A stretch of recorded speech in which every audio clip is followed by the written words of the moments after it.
पुण्यातल्या सुसाट वाहन चालकांच्या मुजुरीला चाप लावण्यासाठी वाहतूक पोलिसांनी आजवर खूप प्रयत्न केले, पण ते सगळेच प्रयत्न फोल ठरलेत। त्यामुळे आता वाहतूक पोलिसांनी पुणेकरांना थेट यमाच्या समोर उभा केलाय। बघूया। यम है हम है यम। यमराजांचं हे राक्षसी हसणं बघायला मिळालं चक्क पुण्यातल्या रस्त्यावर।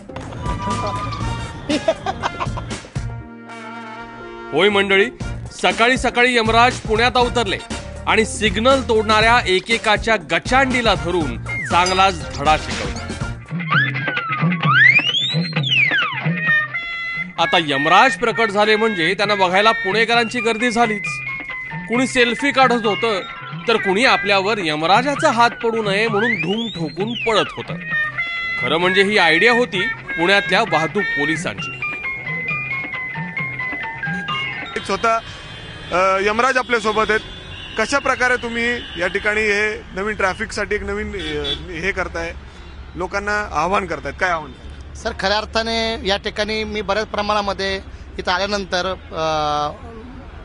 लोक फोनवरती प्रचंड प्रमाणामध्ये बोलण्याचा प्रयत्न करतात आणि खऱ्या अर्थाने पोलिसांना त्यांनी सहकार्य केलं पाहिजे, फोनचा कमीत कमी वापर केला पाहिजे आणि त्यातून जे काय आम्ही नियम जे मोडतायत त्यांना आम्ही समजून सांगण्याचा प्रयत्न करतो की तुम्ही वाहतुकीचे नियम पाळा। लोकांना मला एवढंच सांगायचं आहे की वाहतूक दिव्याचा नियमभंग करू नका, अन्यथा केल्यास आम्ही त्यांचा हिशोब घ्यायलाच तयार आहोत आणि साक्षात यमराज आल्यानंतर त्यांनाही वाटेल की आपण खरंच नियमभंग करू नये।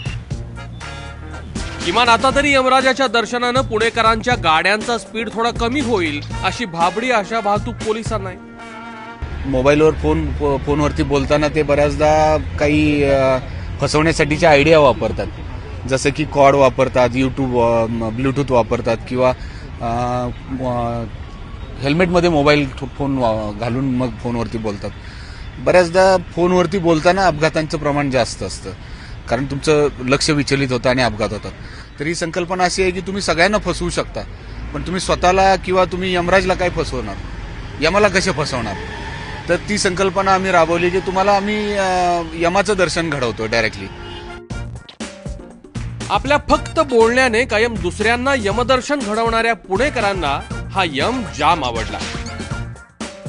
यमराज आणि चित्रगुप्त यांना पाहिल्यावर जरा माणसामध्ये आमच्यामध्ये भीती निर्माण झाल्यासारखं वाटतं आणि नियमाचं पालन करताना आनंद वाटतो।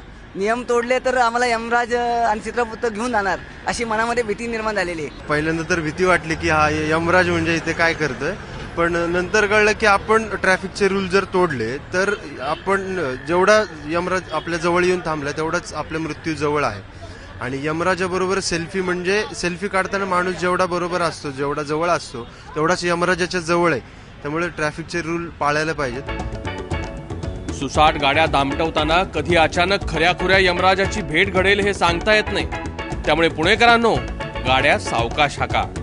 मिकी खई, एबीपी माझा, पुणे।